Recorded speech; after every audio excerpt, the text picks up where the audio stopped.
Hey freaks, welcome back to my channel. If you're new here, my name is JJ. I'm both an author and a metalhead, and here on my channel I talk about the stories behind rock and metal concept albums.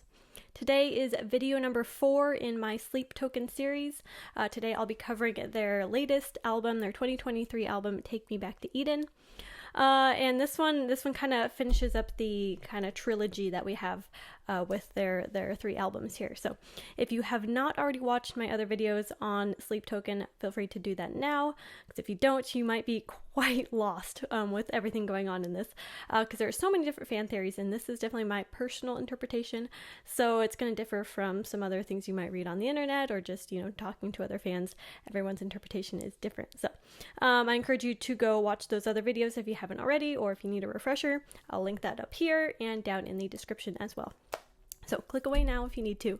But we are going to dive right in, but make sure you hit subscribe if you haven't already. Also feel free to join my Metalhead community. Link is down in the description. It's totally free, and from there you get access to bonus content and a monthly newsletter from me. And I'm trying out my old setup with my old camera and my old microphone because it's kind of echoey in this room and it wasn't really working well with my last microphone and video setup. So hopefully this is better. Let me know in the comments if the sound and video production is better in this video than it has been in the past few videos. Anyway, without further ado, let's get started with this concept.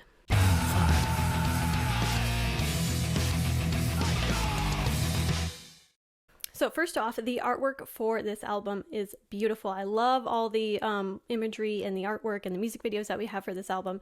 And I think all the different kind of monstery type things that we see with this album is different versions of the deity Sleep. So I believe this entire album takes place for the most part in Sleep's realm, in her nightmare realm that she rules over. And in this nightmare realm, her physical body is ever changing. And so, just like the landscape of nightmares that shift from one to the next, Sleep's physical manifestation in this world can go in and out between many forms. And I feel like with each song in this album, we see a different shape, a different version of what Sleep looks like in her own world. So that's just, I might reference some of the artwork imagery throughout this album. But getting started with track 1, Chokehold. So we last left off in the previous album with Vessel arriving in this nightmare realm, having sacrificed basically his life to come seek his lover, Sleep. But when he arrives, he realizes that she doesn't want him back, and she's already set her sights on a new Vessel. And I think in this track, Vessel is kind of explaining to Sleep how far he's come to get to her and to get her back, and how he's, not about to just let her go. And he kind of goes on to explain how she kind of has this hold on him. She has bewitched him basically when they first met, when she first made him her vessel, and his love for her is inescapable. And that takes us to track 2, The Summoning, everyone's favorite Getting It On song. I believe in this song, Vessel is trying to tempt Sleep back to him, back into his arms, and he's saying that, he still belongs to her, and he's still her vessel, her body, her blood. And I believe that this is him attempting to seduce her in any way that he can, because, even when they're fighting, even when they seem to hate each other, they have this, sexual draw to each other that seems to sometimes fix things, sometimes not. So he's trying this sex approach to see if he can kind of woo her back to him. And is he successful? We'll answer that in the next track. Track 3, Granite. And so I think that Vessel gets very, very close to seducing her, but at the last minute she kind of pushes him away. Vessel, now frustrated, tries to attempt to talk out their problems. And I believe that this song is a bit of a back and forth conversation between Vessel's dialogue and Sleep's dialogue. Though Sleep kind of, as she usually does, she speaks through Vessel, using his body to have this conversation. So it seems kind of like he's talking to himself, but she kind of always uses his body as a mouthpiece. And so this talk kind of starts out with, both of them being sort of reasonable, and it kind of goes downhill from there, and they begin kind of pointing out each other's flaws and mistakes that they've made over the years. So it starts off with good intentions, but it ends up with, a lot of finger pointing. Track 4, Aqua Regia. In this track, their argument kind of comes to nothing, and both of them end up kind of storming off in anger. So Vessel sits alone watching, this nightmare landscape change with the different shifting nightmares, and feeling like he is sort of shifting too, like he's just a part of this landscape, like he's just a relic of this nightmare land. And so, if you remember, he's not actually a real full person in this world. He kind of sacrificed his humanly self, and this is mostly just his consciousness that's traveled to the nightmare realm. And so he fears that his soul / consciousness, if it stays here too long, much longer, he might lose himself and kind of dissolve into this world and just kind of become another tortured soul that haunts this nightmare land. And that takes us straight into track 5, Vor. So I mentioned in my earlier video, one of my earlier videos, that Vor is short for Voreraphilia. I hope I said that right. I didn't even attempt it in my other video. But Voreraphilia is basically a sexual fetish having to do with being eaten alive. And that's pretty much exactly what this song is about. So Sleep and maybe Vessel to some extent both have this kind of Vor obsession. And so I think Sleep seeks out Vessel and kind of propositions him with this, eating thing, like they did when they first joined together, when she first made him her vessel. And so Vessel agrees, and though it is an extremely painful process to obviously be eaten alive, it's also sort of pleasurable too, in this kind of like sick way. But he gets to be fully inside of her and kind of see what she looks like from the inside out, which is a fun perspective for him. I don't know if fun is the right word, but we have this really cool imagery of this really monstrous looking, grotesque looking version of Sleep, which I really enjoy. Just imagine getting eaten alive by this thing. That's what Vessel goes through in this track. And that takes us to track 6, Ascensionism. From inside of Sleep, inside of her, Vessel gets to, in a limited kind of way, possess Sleep. Think of, having your hand inside of a puppet. Okay, gross. But for once, the tables are a little bit turned, and Vessel kind of sees the world through Sleep's eyes. He sees how desperately she wants to be set free from her nightmare prison and to be able to walk the earth again. That's like her main goal in life, and that's all she's ever wanted.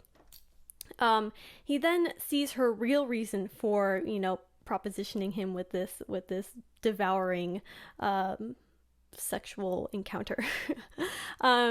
She is using him to trade places. So she has used him and manipulated him into trading places with her. So all of a sudden he realizes that her true goal was to make him stay trapped in the nightmare realm forever while she uses his life force to ascend to Earth. And on to track 7, Are You Really Okay? So Sleep has now traded places with Vessel, and she ascends to Earth using his spirit and his body while he is trapped inside her monstrous form in the nightmare realm.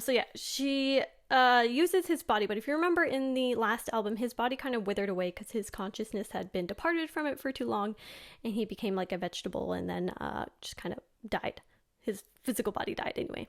And so in order for her to kind of manifest herself inside Vessel in a fully intact human body, she ends up arriving on Earth. She didn't know that this was going to happen, but she arrives at a different time. So she kind of time traveled when she did this whole switcheroo thing. And through some witchery and reversal in fate, she arrives back at the time just before she devoured Vessel for the first time. Back in the EP 2, we have the song Nazareth, where Vessel wakes up beside his girlfriend just after having agreed to be Sleep's vessel for the first time. So I think that is right where Sleep pops out in Vessel's body, and this is the time and place where she arrives at, and she's kind of unsure what to do, not expecting this shift in time. So the girlfriend, asks Vessel if he is okay, and we learn a little bit more about Vessel's past life before he became Vessel. In his life before Sleep, he was very depressed and suicidal, and used to participate in self-harm. So we get to a little bit more tidbits of who Vessel was and what his life was like before Sleep. So I believe that's what this song is about. It's just we do a little bit of time travel in this album, which is kind of fun. And track 8, The Apparition. Here we check back in on Vessel in the nightmare world. Having realized what sleep has done to him, he decides to enact his revenge. So Vessel now has control of nightmares, as he is the god of the realm, because he is inside of Sleep's body. He's now taken over her role as the deity of this nightmare realm. And so he is now getting to play with his newfound powers. And when Sleep, who, having usurped his human body, she must actually, sleep because she's mostly human. So when she falls asleep, he hits her with everything he has, granting her the worst possible nightmares that he can possibly envision. And this is kind of how he sort of gets his revenge on her. And in this track, I think we see Sleep trying to cope with being a little bit more human and struggling with what she did to Vessel, what she did to this person that she supposedly loves. And between the guilt and the nightmares where she sees Vessel appear like a ghost, and it's very terrifying whenever she sleeps, because he terrorizes her. And along with the whole time travel thing, I think part of Sleep is really starting to go a little bit crazy here. She's having a hard time. Track 9, Do You Wish That You Loved Me? Or DYWTYLM, which is more of a mouthful than Do You Wish That You Loved Me? So the question, Do You Wish That You Loved Me? Is the question Vessel poses to Sleep each night when he haunts her in her dreams. I think this track is mostly about Sleep dealing with experiencing human emotions for the very first time. Now, she's still a god in some respects. She still has powers to an extent, but now she is more human than she's ever been, and she is forced to endure what it's like, being sort of trapped inside this human body, unable to leave like she was when she was just possessing Vessel. So, Sleep is suffering a mental breakdown and is starting to regret what she's done. When she looks at herself in the mirror, she can't get her reflection to smile back. And Vessel's nightmares are starting to get to her, and she's starting to become paranoid that Vessel is somehow taking back control of his body, because she feels like she's losing control of the body that she's in. But really, it's just her suffering a mental breakdown. Track 10, Rain. So Sleep is beginning to wish for Vessel's forgiveness. Again, we see how the tables have turned, and we now see Sleep for the first time on her knees begging for Vessel to take her back. And she finally sees what it's like to be in love in only the way that humans can be in love. And she wishes to kind of undo everything that's happened between them. So this is just a very human moment for Sleep. She's coming to some realizations about how she's treated her lover, and starting to feel guilty, and starting to really empathize with what she's put him through. And our title track, Take Me Back to Eden. So Sleep goes to Vessel and begs for his forgiveness. Vessel hears out her plea for forgiveness, and he's a little bit surprised by it. He was kind of just starting to get used to this whole god thing, and is sort of getting off on the power that he has. But he is still deeply, deeply in love with Sleep. And so Sleep asks him to take her back, and he eventually agrees.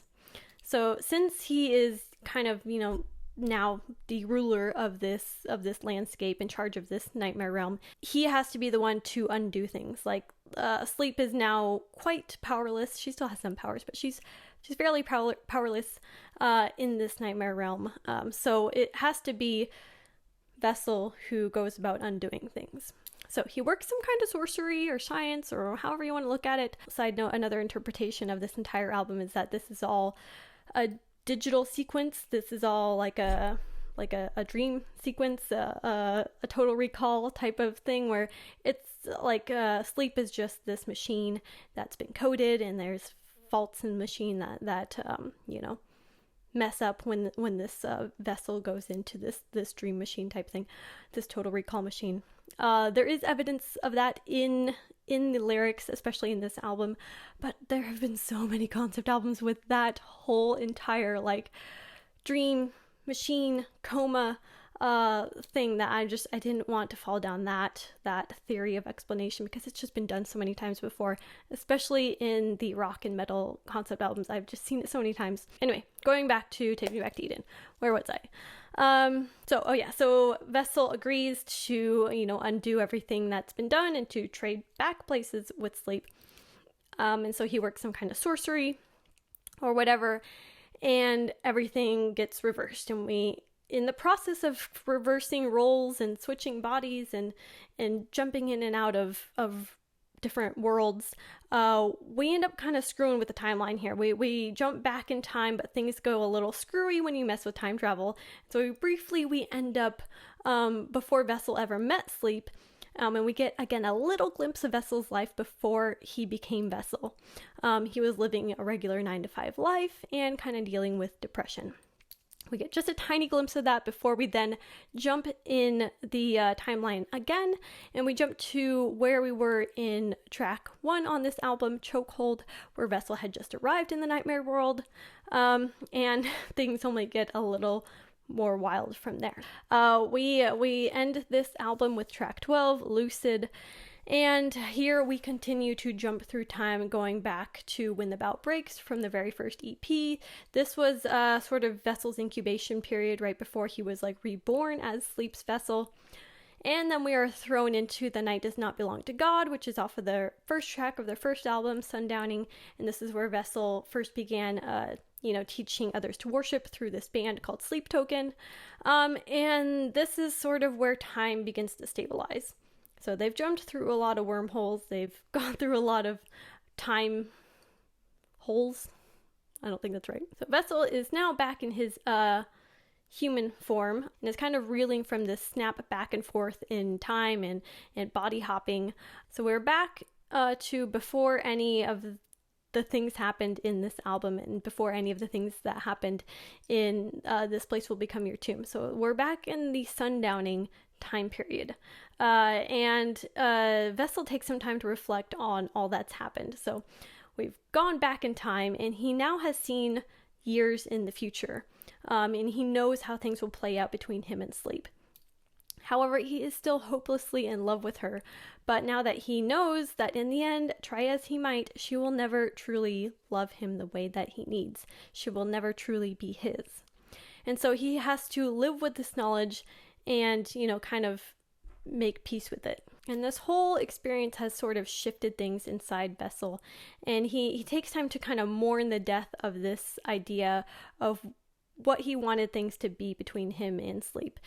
He realizes now that that whole image that he had between him and Sleep living happily ever after was a fantasy, one that is now dead and, needs to be laid to rest. And that ties in with the imagery that we have for this track of, the new face of Vessel having cut off the head of the old face of Vessel.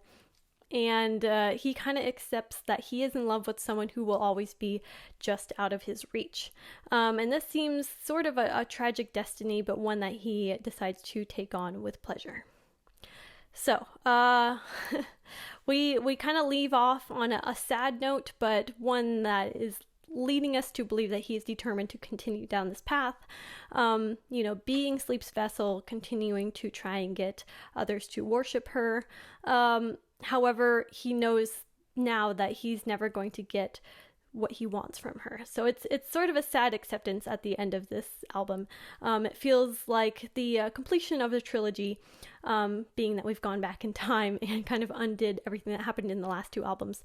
But it's sort of like a fresh start, is what I feel like the end of this concept is. And I kind of like that. And yeah, of course, this is my personal interpretation. There's no official explanation for the concept behind Sleep Token's concept albums. So take it for what you will. Please let me know down in the comments your alternate ideas and theories. I know there are many. Also drop down any cool little tidbits that you find with all of their lore and all of their imagery and, all their symbols and stuff. Drop all that fun stuff down in the comments. I always love to read those and learn a little bit more. But yeah, that's all for this video. Thank you guys so much for watching. Make sure you like, share, subscribe. That really helps with the algorithms. And yeah, feel free to join my Metalhead community. Link is down in the description. And hope you all have a happy Halloween, and I'll see you next time.